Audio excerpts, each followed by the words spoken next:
नमस्कार दोस्तों, स्वागत है आपका लर्निफाई के यूट्यूब चैनल में। यह है अपनी मध्यकालीन भारतीय इतिहास की सीरीज़, जिसमें आज हम देखने वाले हैं सिख शक्ति के अभ्युदय के बारे में। और जो अपने मध्यकालीन भारतीय इतिहास है उसकी सीरीज़ में ये आज का अपना लास्ट वीडियो होने वाला है। कल से जो है हम शुरू करने वाले हैं मॉडर्न हिस्ट्री, जिसमें हम देखेंगे कि किस प्रकार से और दूसरे जो राज्य होते हैं उनका उदय किस प्रकार से होता है। जैसे हमने मराठा शक्ति का अभ्युदय देख लिया था पिछले लेक्चर में, है ना, कि किस प्रकार से शाहजी भोंसले और जीजाबाई की संतान होती हैं शिवाजी, और शिवाजी जो है बीजापुर और मुगलों से किस प्रकार से संघर्ष चलता है, किस प्रकार से राजा जय सिंह के साथ पुरंदर की संधि होती है, और शिवाजी ने एक नेवी जो है उसकी भी शुरुआत करी थी। और उसका करंट अफेयर भी हमने देख लिया था क्या, कि जो इंसिग्निया होता है नेवल जो फ्लैग होता है उस पर अब वो जो ग्रैंड क्रॉस होता था उसकी जगह अब शिवाजी का जो उसके ऊपर चित्र है, सील जो होती थी नेवी की, वो लगा दी गई है ना। जो अंग्रेजी जो कान्होजी है ना, कान्होजी आंग्रे और ये हीरो जी, इस प्रकार के जो उनके मिलिट्री कमांडर हुआ करते थे, उनके नाम हमने देख लिए थे।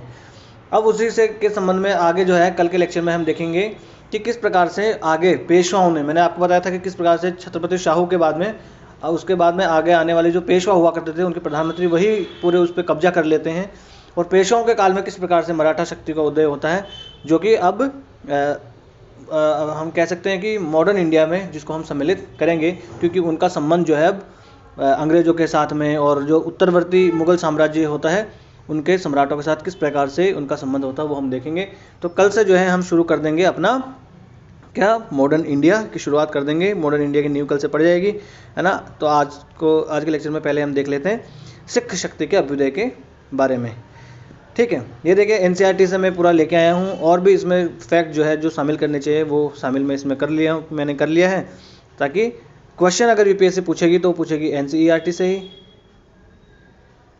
एनसीईआरटी से क्वेश्चन पूछेगी, और अगर कोई भी क्वेश्चन पूछे तो वो अपना छूटे नहीं। देखिए, जब मैं आपको सूफी और संत और भक्ति संतों के बारे में पढ़ा रहा था, तब मैंने बाबा गुरु नानक के बारे में आपको उस वक्त बताया था कि गुरु नानक जो है उन्होंने ही शुरुआत करी थी किसकी, सिख धर्म की। और उस वक्त मैंने ये भी बताया था कि जिस टाइम पे गुरु नानक जो है वो उपदेश दे रहे थे, यहाँ पर अपने धर्म का उपदेश दे रहे थे, उस काल में भारत का राजा जो है, भारत में जो राजनीतिक संक्रमण चल रहा था कि लोधी वंश जो है वो सत्ता से हट रहा था, और धीरे धीरे मुगल वंश यानी कि बाबर जो है वो अपने नींव यहाँ पर जमा रहा था धीरे धीरे, है ना। वो हमने देख लिया था। तो आज हम देख लेते हैं उसी के बाद में 10 गुरु होते हैं, है ना। वो 10 गुरु कौन से होते हैं, इस प्रकार से सिख धर्म के 10 गुरु होते हैं। तो वो गुरु कौन कौन से होते हैं, है ना, थोड़ा थोड़ा अगर कोई जानकारी लेनी है तो वो ले लेंगे इनके बारे में, ठीक है। तो वो आज पूरी जानकारी हम हासिल कर लेते हैं। तो शुरू करते हैं सबसे पहले गुरु नानक से ही, है ना। तो गुरु नानक, इनका काल कब तक रहता है, 1469 से 1539 तक इनका काल रहता है। और तलवंडी में इनका जन्म होता है। तलवंडी कहाँ है, आज का जो पाकिस्तान है वहाँ पर तलवंडी पड़ता है। ननकाना साहिब भी उसे कहते हैं, इनका जन्म हुआ था। और गुरु नानक ने करतारपुर साहिब जो है वहाँ पर अपना पहला केंद्र स्थापित किया था।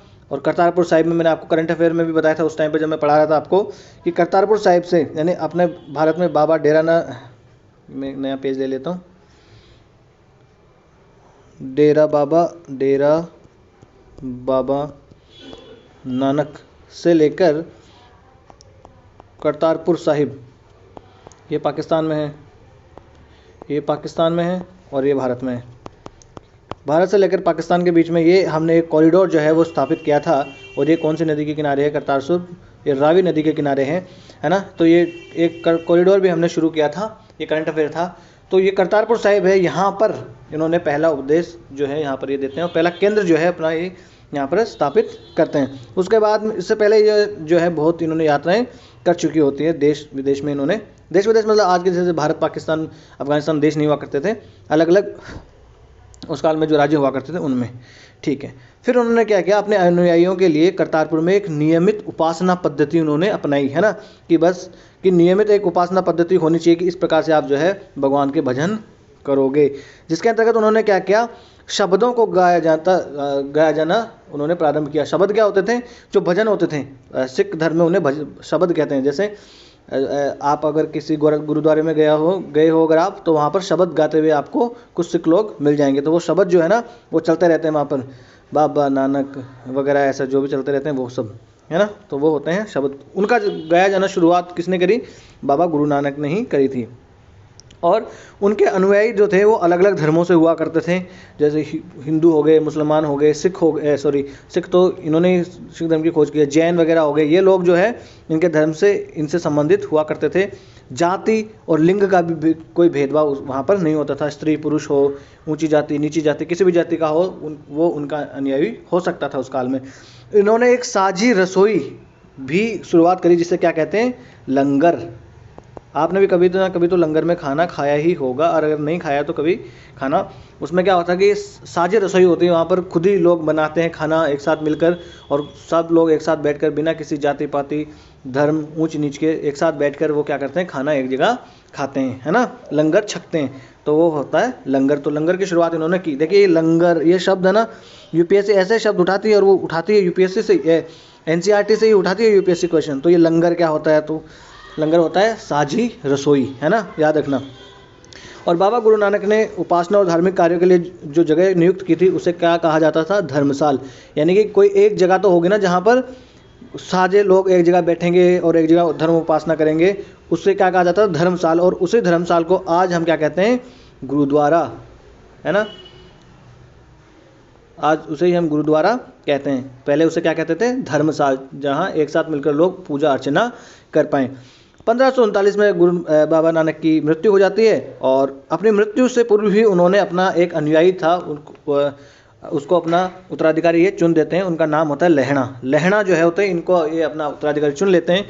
और लहणा बाद में किस नाम से जाने जाते हैं, गुरु अंगद के नाम से ये जाने जाते हैं। तो प्रथम गुरु कौन हो गए, बाबा नानक। दूसरे गुरु कौन हो गए, गुरु अंगद, जिनका असली नाम क्या था, लहणा। अंगद तो इन्हें इसलिए कहा गया कि बाबा गुरु नानक के अंग ही माने गए हैं, इसलिए इन्हें अंगद का नाम दे दिया गया।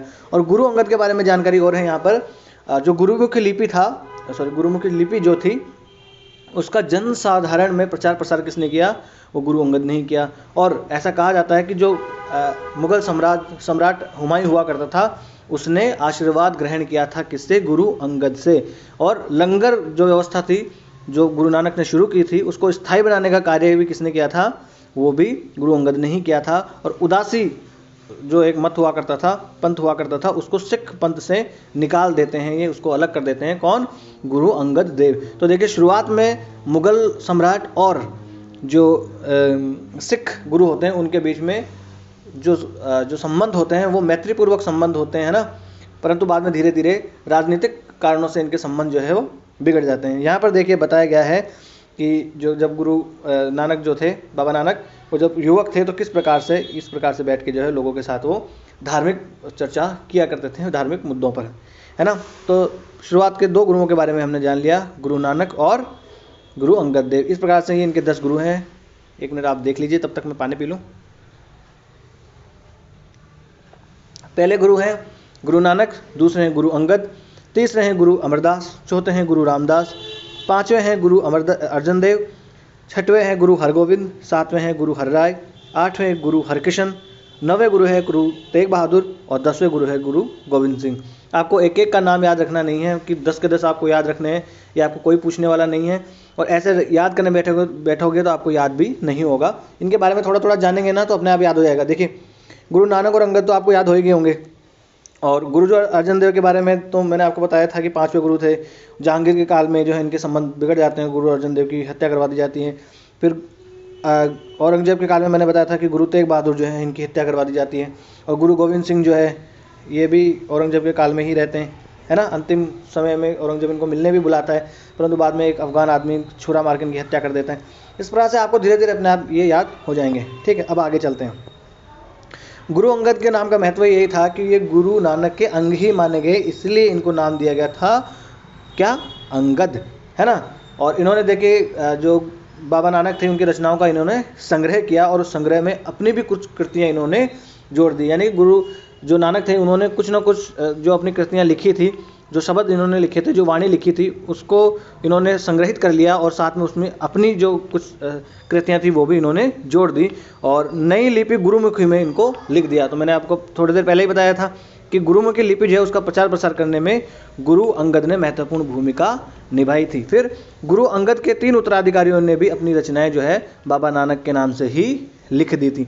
गुरु अंगद के कौन 3 उत्तराधिकारी हो गए, गुरु अमरदास, गुरु रामदास और गुरु अर्जन देव। इनमें से गुरु जो रामदास हैं इनके तो अकबर के साथ बड़े मैत्रीपूर्ण संबंध हुआ करते थे और गुरु रामदास को तो अकबर ने 500 बीघा ज़मीन भी अलॉट की थी, बड़े ही सस्ते एकदम दाम पर, मतलब एक आप कह सकते हो कि नॉमिनल रेट पर इन्होंने उनको 500 बीघा ज़मीन दी थी। और जो आज का हरमिंदर साहिब या जिसे हम कहते हैं स्वर्ण मंदिर जो बना हुआ है पंजाब का अमृतसर का, वो मंदिर बना हुआ है वो उसी 500 बीघा ज़मीन पर बना हुआ है। और गुरु अर्जन देव के भी तो अकबर के साथ अच्छे संबंध होते हैं, परंतु जहांगीर के संबंध बिगड़ जाते हैं गुरु अर्जन देव के साथ, क्योंकि हमने देखा था कि जो भगोड़ा शहजादा होता है खुसरो उसका साथ देते हैं गुरु अर्जन देव, इसकी वजह से जहांगीर और अर्जन देव के बीच में ठन जाती है। ठीक है, ये कुछ और जानकारियाँ आपके पास हो इसलिए मैंने आपको बताया। फिर है इन सब का संग्रह करके गुरु अर्जन देव जो थे गुरु 5वें गुरु थे, उन्होंने 1604 में इनका संग्रह कर दिया। गुरु नानक ने जो लिखी, गुरु अंगद ने लिखी, रामदास जी ने लिखी, वो सब को संग्रह करके गुरु अर्जन देव ने 1604 में इनका संग्रह नेजिया कर दिया। और इस संग्रह में शेख फरीद जो मैंने आपको बताया था चिश्ती सिलसिले के बाबा फरीद जी ने कहते थे, फरीदुद्दीन गंज शकर इनका असली नाम हुआ करता था, है ना, ये सूफी संत हुआ करते थे। तो इनके जो पद हुआ करते थे वो भी इसमें शामिल है। संत कबीर के भी, भगत नामदेव जो महाराष्ट्र के भक्ति जो हुआ करते थे भक्ति संत, उनका भी इसमें है। ठीक है, इस प्रकार से इन सूफी संतों और गुरुओं की वाणी जो है गुरु तेग बहादुर ने इसमें जो गुरु अर्जन देव थे इन्होंने इसमें जोड़ दी। और फिर गुरु तेग बहादुर है वो भी सूफी संतों और गुरुओं की वाणी इसमें और आगे जोड़ते रहते हैं। तो देखिए यहाँ से एक क्वेश्चन बन सकता है यूपीएससी में, क्या बन सकता है कि जो सिखों की जो पवित्र पुस्तक है गुरु ग्रंथ साहिब, इसमें कौन कौन से सूफी संतों और दो भक्ति संतों के जो है पद सम्मिलित हैं, उनमें ऑप्शन दे देगा शेख फरीद, संत कबीर, भगत नामदेव, इस प्रकार से। तो आपको सेलेक्ट करना होगा उनमें से, तो ये याद रख लीजिएगा। ठीक है, फिर देखें 1706 ईस्वी में इस सारे संग्रह को गुरु तेग बहादुर के बेटे होते हैं गुरु गोविंद सिंह, उन्होंने इसको प्रमाणित कर दिया और एक पवित्र पुस्तक के रूप में इनको स्थान प्राप्त हो गया। और उसके बाद में गुरु गोविंद सिंह ने जी जो थे उन्होंने ये भी कह दिया था कि आज के बाद जो है कोई भी जीवित गुरु नहीं होगा, यानी मेरे बाद जो है गुरु की उपाधि और गुरु का पद किसे प्राप्त होगा, अब इसी पवित्र पुस्तक को उसका पद प्राप्त होगा। इसलिए गुरु गोविंद सिंह के बाद में कोई भी सिख गुरु नहीं बना और वो उपाधि किसको प्राप्त है, आज भी गुरु ग्रंथ साहिब को ही प्राप्त है। यहाँ पर आप देखिए गुरु ग्रंथ साहिब की एक प्रति भी यहाँ पर है। ठीक है, चलिए आगे चलते हैं। फिर अब 16वीं सदी में बाबा गुरु नानक के उत्तराधिकारियों के नेतृत्व में होता क्या है, इसकी अनुयायियों की संख्या बहुत बढ़ जाती है। और ये अनुयायी बहुत सारी जातियों के होते हैं, इनमें व्यापारी होते हैं, कृषक होते हैं और शिल्पकार भी होते हैं, ये लोग इनमें ज़्यादा होते हैं, है ना। वैसे तो सभी जातियों के सभी धर्मों के लोग इनके अनुयायी होते हैं सिख पंथ के, परंतु इनमें व्यापारी, कृषक और शिल्पकार लोग जो थे वो ज़्यादा इसके अनुयायी होते हैं। ठीक है, इसकी वजह ये हो सकती है कि जो बाबा गुरु नानक है वो इस बात पर बल दिया करते थे कि उनके अनुयायी गृहस्थ और उपयोगी व उत्पादक पेशे से जुड़े हुए भी हो सकते थे। बाकी जो धर्म है वो क्या करते थे, जैसे जैन धर्म है, जैन धर्म किस प्रकार के ऊपर बल देगा कि भैया ये सारे काम धाम छोड़ दो, आप क्या करो, आप जो है भगवान की भक्ति पे बल दो। बौद्ध धर्म है कि संघ में आ जाओ, वहाँ पर आप ये कार्य करो एकांत में जाके। हिंदू धर्म भी ये कहता है कि जो वानप्रस्थ आश्रम, संन्यास आश्रम, वहाँ पर जाके आप जो है भगवान की भक्ति कर सकते हो एकांत में। परंतु ये धर्म इस प्रकार से था, इन्होंने गुरु नानक ने बल दिया कि आप गृहस्थ आश्रम में रहते हुए भी भगवान की भक्ति कर सकते हैं। इसलिए जो उत्पादक पेशे वाले लोग थे, जैसे कि कृषक समुदाय हो गया, व्यापारी हो गया, शिल्पकार हो गए, उन लोगों को ये धर्म बहुत भाया, इसीलिए ये धर्म जो है बड़ा फला फूला। आज भी आप देखेंगे कि बड़े कृषक लोग जो है, जैसे पंजाब वाला क्षेत्र है, वहाँ पर बड़े बड़े कृषक लोग जो हैं वो इसके अनुयायी हैं और बड़े बड़े व्यापारी लोग भी इसके अनुयायी हैं। इसके अनुयायी जो होते थे उनसे ये आशा की जाती थी कि वे लोग जो है सामुदायिक जो सामान्य कोष होता था उसमें योगदान दें। और 17वीं शताब्दी के प्रारंभ में जो केंद्रीय गुरुद्वारा था हरमंदिर साहिब, जिसे स्वर्ण मंदिर आज कहा जाता है, उसके आसपास रामदासपुर शहर की जो है वहाँ पर नींव डाली गई। और वे गुरु रामदास ने ही इसकी नींव डाली थी। और वो 500 बीघा ज़मीन किसने दी थी, अकबर ने ही दी थी, बड़े ही नॉमिनल रेट पे। ठीक है, और ये जो गुरु हरमिंदर साहब था वो उस काल में भी प्रशासन से पूरी तरह स्वायत्त हुआ करता था। इसलिए ये उस काल के लोग ऐसे ही मानने लगे, जो आधुनिक इतिहासकार है वो तो ये तक मानने लगे कि ये एक एक साम्राज्य के अंदर भी एक राज्य जो है वो हुआ करता था, एक राज्य के अंदर एक राज्य था, क्योंकि ये पूरा हरमिंदर साहिब जो है इस प्रकार से मान लो पूरा राज्य है, इसमें एक हरमिंदर साहिब ये पूरा स्वायत्त संस्था के रूप में कार्य किया करता था उस काल में, ठीक है ना।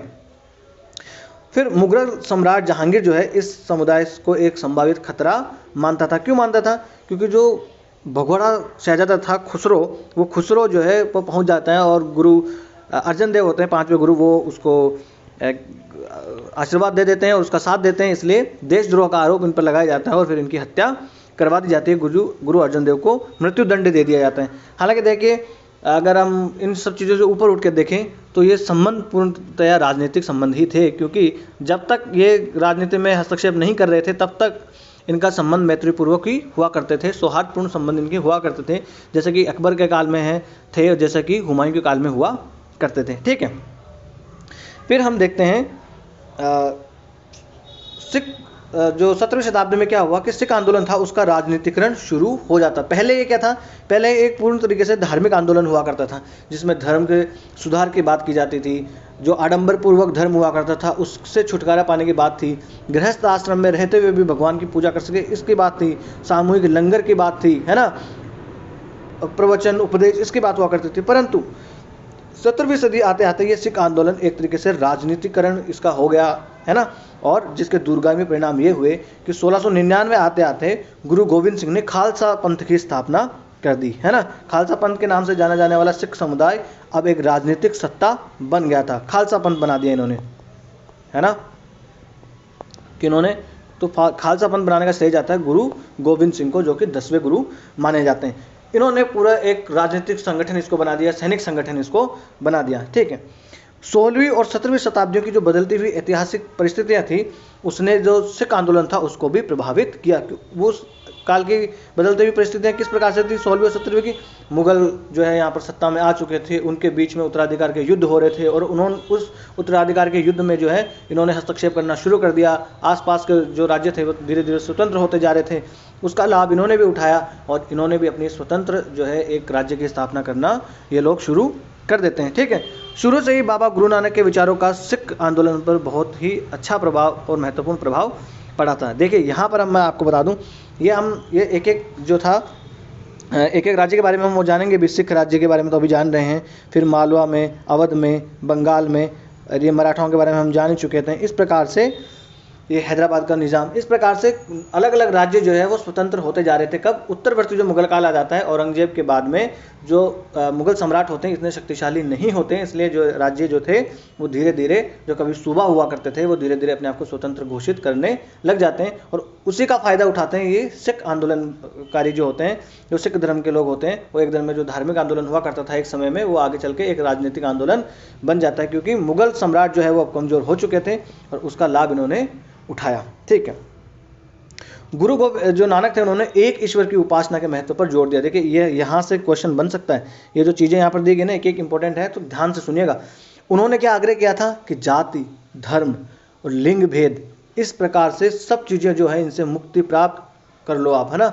इनकी मुक्ति प्राप्ति के लिए कोई मायने नहीं रखते हैं, ठीक है। ये सब चीज़ें कि आपको भगवान जो है वो उनकी शरण में जाना है या आपको परम आनंद की या आपको मोक्ष की प्राप्ति करनी है, तो इनमें जाति, धर्म, लिंग ये सब मायने नहीं रखते हैं और उनके लिए मुक्ति किसी निष्क्रिय आनंद की स्थिति नहीं हुआ करती थी, बल्कि उनके लिए मुक्ति क्या थी?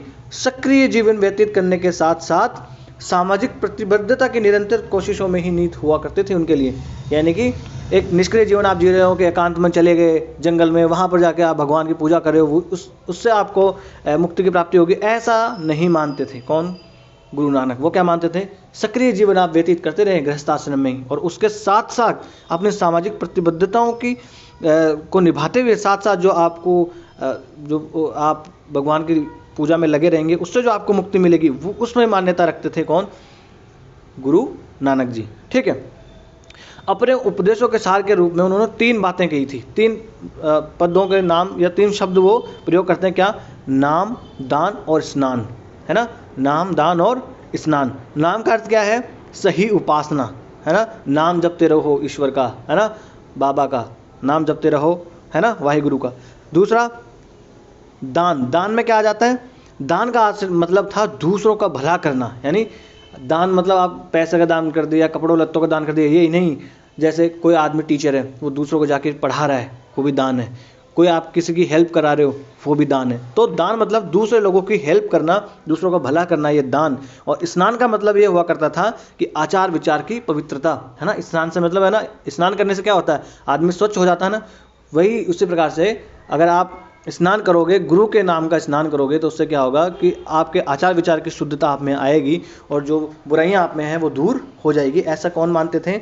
ऐसा मानते थे गुरु नानक। तो ये 3 शब्द इनके याद रखना, नाम, दान और स्नान। नाम मतलब भगवान का नाम जपना, ठीक है, सही उपासना। दान का मतलब दूसरों का भला करना, और स्नान का मतलब आचार विचार की पवित्रता होना। ये इनके 3 शब्द हुआ करते थे। फिर आज इनके जो उपदेश हैं वो भाई नाम का नाम जपना हो गया, और कीरत करना हो गया, और वंड छकना हो गया, है ना। ये जो दान था वो हो गया कीरत करना, और वंड छकना मतलब जो पहले स्नान माना जाता था उसको वंड छकना के रूप में आज कह दिया जाता है। तो नाम जपना, कीरत करना और वंड छकना, ये 3 महत्वपूर्ण जो है शब्द या 3 महत्वपूर्ण कार्य माने जाते हैं सिख धर्म में। ये याद रखना आप। फिर ये अवधारणाएं जो थी, उचित विश्वास और उपासना, ईमानदारी पूर्वक निर्वाह और संसाधनों को मिल बांट कर प्रयोग करना, यानी कि दूसरों की मदद के रेखांकित करने वाली ये बातें मानी जाती थी, ये तीनों ही, है ना। तो दूसरों की मदद करने के लिए ही तो लंगर चलाया जाता है ना। जो गरीब आदमी होते हैं वो लंगर में जाके खाना खा सकते हैं आराम से, है ना। ठीक है, आगे चलते हैं। इस तरह से बाबा गुरु नानक ने समानता के विचारों के सामाजिक और राजनीतिक मायने जो थे वही बदल दिए इस प्रकार से, है ना। उन्होंने शायद इसी बात से हमें बाबा गुरु नानक और उनके अनुयायियों के इतिहास और कबीर, रविदास और दादू जैसे संतों और उनके अनुयायियों, है ना, के बीच जो फ़र्क था वो समझने में हमें मदद मिलती है कि किस प्रकार से गुरु नानक, है ना, और जो दूसरे उस काल में जो संत हुआ करते थे जैसे कबीर, रविदास, दादू, इनके जो है विचारों में किस प्रकार से भिन्नता हुआ करती थी, है ना। ये एक साथ खाना खाने, साझी रसोई, लंगर, उसमें ध्यान पर बल देते थे। एक साथ नाम जपने पे बल देते हैं, है ना। कीरत करना, वंड छकना, नाम जपना, इस पर बल देते हैं बाबा गुरु नानक। ठीक है, अब देखिए आगे चलते हैं। पानी पी लूं। अब ये आज़ादी हासिल करना, आज़ादी हासिल किससे करना कि जो मुगल साम्राज्य हुआ करता था उससे आज़ादी हासिल कर लेना। जब मुगल साम्राज्य कमज़ोर हो जाता है तो अलग अलग जो साम्राज्य हुआ करते थे, जो किसी काल में उनके सूबेदार हुआ करते थे, उनके जो सूबे हुआ करते थे, उनके जो प्रांत हुआ करते थे, मनसबदार हुआ करते थे, वो अपने आप को स्वतंत्र घोषित करना शुरू कर देते हैं। उन्हें लगता है कि अब दरबार में, दिल्ली में कोई बात वैसी नहीं रहेगी, इसलिए वो अपने अपने राज्य स्थापित करना शुरू कर देते हैं। जैसे अवध होता है, हैदराबाद होता है ना। इस प्रकार से बहुत सारे रुहेलखंड होता है, वो सब के बारे में हम जानेंगे। वहाँ से क्वेश्चन भी बने, ये भी मैं आपको बताऊंगा जब आगे पढ़ेंगे तब। इस प्रकार से सिख धर्म भी अपने आप को क्या करता है, आज़ाद घोषित कर देता है, आज़ादी हासिल करने की कोशिश करता है किसे, मुगल साम्राज्य से। ठीक है, हमने ये देख लिया कि सिख एक राजनीतिक समुदाय के रूप में संगठित हो चुके थे, और इससे पंजाब का जो क्षेत्रीय राज्य निर्माण है उसको बढ़ावा मिल जाता है। गुरु गोविंद सिंह 1699 ईस्वी में खालसा पंथ की स्थापना कर देते हैं, और इसकी स्थापना से पूर्व ही और उसके बाद में राजपूत मुगल शासकों के खिलाफ और कई लड़ाइयाँ लड़ते हैं। राजपूतों के साथ और मुगल शासकों के साथ ये कई लड़ाइयाँ लड़ते हैं। ये खालसा पंथ की स्थापना से पहले भी और खालसा पंथ की स्थापना के बाद भी। 1708 ईस्वी में गुरु गोविंद सिंह की मृत्यु हो जाती है। एक अफगान छुरा मार के इनकी हत्या कर देता है। इसके बाद जो है इस सब की जिम्मेदारी किसके कंधों पे आती है, बाबा बंदा बहादुर पे। अब ये बाबा बंदा बहादुर कौन हुआ करते थे, उनके बारे में भी जानेंगे। ठीक है, तो बाबा बंदा बहादुर के नेतृत्व में खालसा जो थी वो मुगल सेना सत्ता के विद्रोह में खड़ी हो जाती है, मुगल सत्ता के विरोध में वो खड़ी हो जाती है। वो क्या करते हैं, बाबा गुरु नानक और गुरु गोविंद सिंह के नाम वाले सिक्के वो ढालते हैं और अपने शासन को सार्वभौमिक वो बताते हैं। गुरु नानक के और गुरु गोविंद सिंह के नाम से जो बंदा बहादुर हैं वो सिक्के भी ढालते हैं, और गुरु गोविंद सिंह के सिक्के डालकर वो अपने राज्य को सार्वभौमिक बताते हैं। सतलज और यमुना नदियों के बीच के क्षेत्र में उन्होंने अपना शासन प्रारंभ कर दिया। किसने, बाबा बंदा बहादुर ने। बाबा बंदा बहादुर किसके उत्तराधिकारी हुए, गुरु गोविंद सिंह के उत्तराधिकारी वो होते हैं। फिर 1715 ईस्वी में बंदा बहादुर को भी पकड़ लिया जाता है, और 1716 में फिर उनको मार दिया जाता है। ठीक है, 18वीं सदी में क्या होता है, कई योग्य नेताओं के नेतृत्व में सिखों ने अपने आप को पहले जत्थों में और बाद में मिसलों में संगठित कर लिया था। पहले जत्थों में और उसके बाद में मिसलों में संगठित कर लिया था। तो देखिए मिसल शब्द ये याद रखना, जत्थे और मिसल, है ना। ये मिस्ल क्या हुआ करती थी, मतलब एक प्रकार से आप कह सकते हो कि एक राजवंश हुआ करते थे अलग अलग, है ना। जिस प्रकार से मैं आपको बताऊंगा अभी, ये देखिए इस प्रकार से 12 मिसल उस काल में हुआ करती थी, और इन मिसल के अलग अलग जो है वो संस्थापक हुआ करते थे, और इन मिसलों के रूप में ही संगठित हुआ करते थे सिख सरदार, और ये सब एक साथ मिलकर फिर राज्य किया करते थे। अब इनमें से एक चीज़ जानने वाली है कि गुरु गोविंद सिंह जो थे,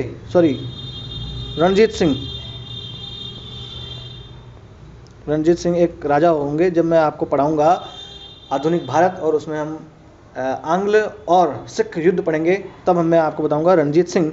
तो रणजीत सिंह जो है वो कौन सी मिसल से संबंधित होते हैं, तो वो सुकेर चकिया मिसल से संबंधित होते हैं। ये चीज़ यहाँ पर आपको जानने वाली है। बाकी तो आप एक बार पढ़ने के लिए पढ़ सकते हो कि अहलुवालिया, निशान वालिया, ये अलग अलग उस काल में मिसलें हुआ करती थी।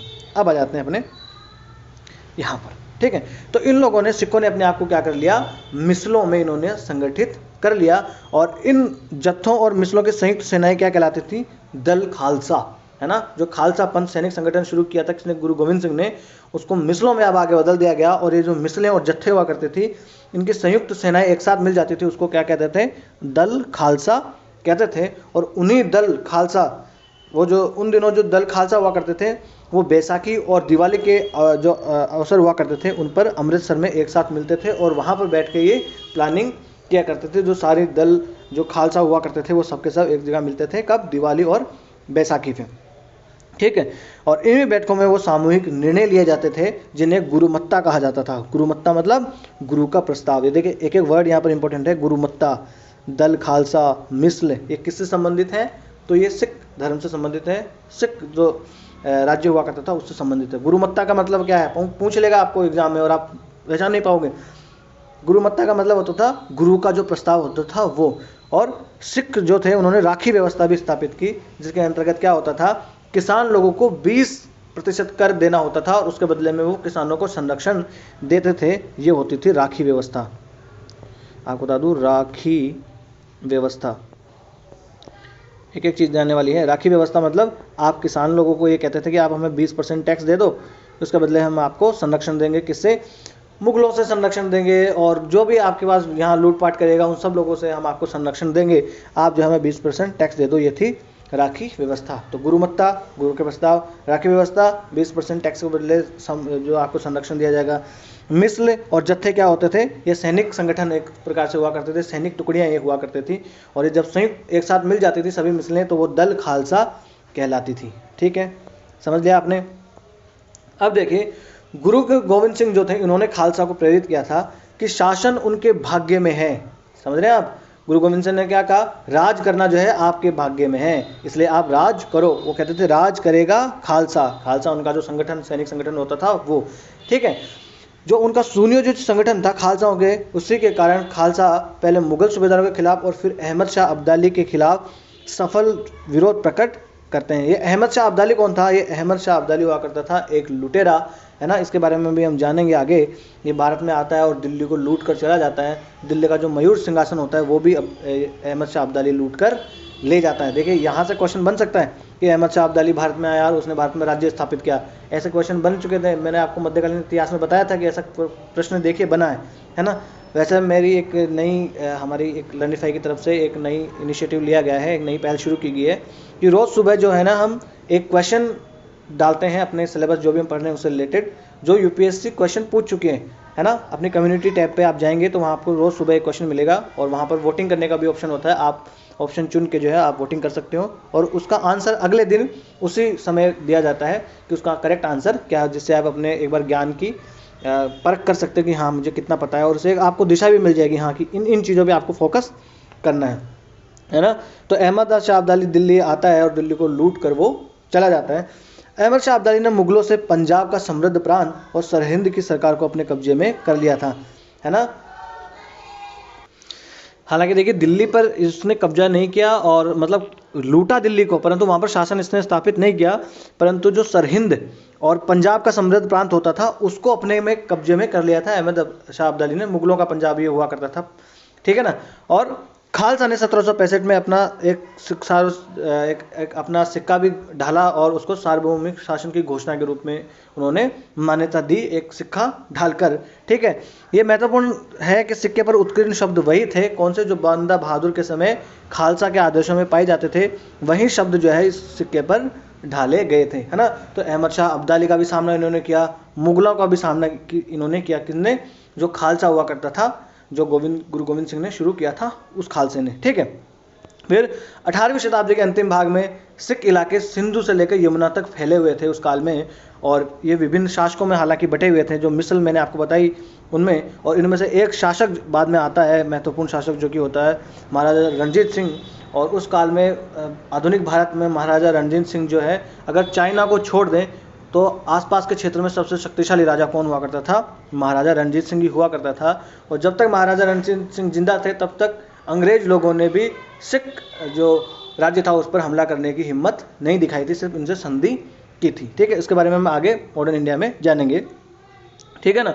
और इन्होंने क्या किया, जो सभी सिख समूह थे उन सिख समूह को उन्होंने सिख समूह में एकता कायम की और लाहौर को अपनी ये राजधानी बनाते हैं कौन, महाराजा रणजीत सिंह। और ये कौन से मिसल से संबंधित थे, तो सुकेर चकिया मिसल से संबंधित है। ये पीसीएस वगैरह में पूछा गया सवाल है, ये फिर से पूछा जा सकता है, ये आपको याद रखना है ना। ये इनकी 10 मिसलों के बारे में, 12 मिसलों के बारे में बताया गया है। आपको ये याद रखना है, महाराजा रणजीत सिंह सुकेर चकिया मिसल से संबंधित हुआ करते हैं। बाकी एक बार आप नाम देख लीजिएगा। तो इस प्रकार से हमने देख लिया क्या, सिख जो राज्य था वो किस प्रकार से फैला हुआ था, है ना। इसमें हमने देख लिया कि गुरु नानक देव जो है, गुरु नानक इसकी शुरुआत करते हैं, फिर गुरु अंगद आते हैं, है ना। और गुरु नानक किसके समकालीन होते हैं, ये बाबर के समकालीन होते हैं। और गुरु अंगद जो है हुमायूं इनसे आशीर्वाद लेता है ना। उसके बाद गुरु रामदास आते हैं, चौथे गुरु रामदास। सारे गुरुओं के नाम आपको याद नहीं है, मेन याद रख लीजिए। ये गुरु रामदास जो है अकबर और इनके बड़े मैत्रीपूर्ण संबंध हुआ करते थे, बड़े सौहार्दपूर्ण संबंध हुआ करते थे। इनको 500 बीघा जमीन भी इन्होंने दी थी, और जिस पर ही आज का स्वर्ण मंदिर बना हुआ है। फिर गुरु अर्जन देव, 5वें गुरु।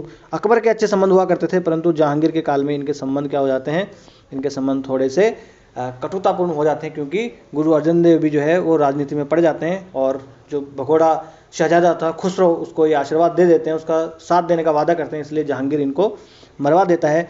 और जो पहले सिख आंदोलन था वो एक धार्मिक आंदोलन हुआ करता था, वो अब क्या है, एक राजनीतिक आंदोलन में धीरे धीरे बदल जाता है। उसके बाद में मैंने आपको बताया था कि 9वें गुरु होते हैं तेग बहादुर। 9वें गुरु होते हैं तेग बहादुर, और तेग बहादुर जो है इनकी हत्या करवा देते हैं औरंगजेब, है ना। क्योंकि ये भी साथ देते हैं किसका, अकबर जो इनका शहजादा हुआ करता, भगोड़ा शहजादा था, उसका ये साथ देते हैं, इसलिए तेग बहादुर की भी हत्या करवा दी जाती है। और तेग बहादुर की हत्या में इनके याद में शीश महल, गुरुद्वारा शीशगंज, महल ने शीशगंज, गुरुद्वारा शीशगंज जो है दिल्ली में बना हुआ, इन्हीं की याद में वो बनाया गया है। उसके बाद में 10वें गुरु आते हैं गुरु गोविंद सिंह।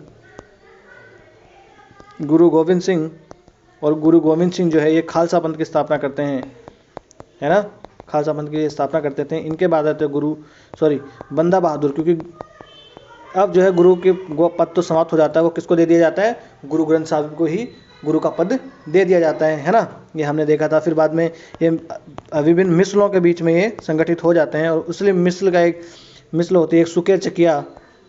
उसी सुकेर चकिया मिसल से आते हैं महाराजा रणजीत सिंह, है ना। एशिया के सर्वोच्च शक्तिशाली राजा इनको माना जाता है। ठीक है, इनके काल में अंग्रेज भी इनके राज्य पर आंख उठा के देखने में हिचकिचाते हैं। इस प्रकार से हमने सिख शक्ति के बारे में देख लिया शुरू से अंत तक, है ना। और कल से हम अपना मॉडर्न इंडिया है उसकी शुरुआत करने वाले हैं। तो मध्यकालीन भारतीय इतिहास जो है अपना समाप्त हो चुका है। धीरे धीरे हम मध्यकालीन जो अपना आधुनिक भारत है उसको भी समाप्त कर देंगे। उसके बाद में हम देखेंगे पॉलिटी के बारे में। ठीक है, तो आज का लेक्चर हम यहीं समाप्त कर देते हैं। यह है अपना टेलीग्राम चैनल लर्निफाई अनलॉकिंग नॉलेज। आपको इस लेक्चर की PDF चाहिए तो आप जाइए इसी चैनल पर, यहाँ से आप स्कैन भी कर सकते हैं। वीडियो अगर आपको अच्छा लगा हो तो लाइक कीजिए और चैनल को सब्सक्राइब कर लीजिए। अगर आपको कोई सलाह लेनी हो या कोई सलाह देनी हो तो आप हमें कमेंट्स बॉक्स में लिख सकते हैं, और बड़े ही लोकतांत्रिक ढंग से हम अपने इस छोटे से परिवार को आगे बढ़ाएंगे। नमस्ते, धन्यवाद।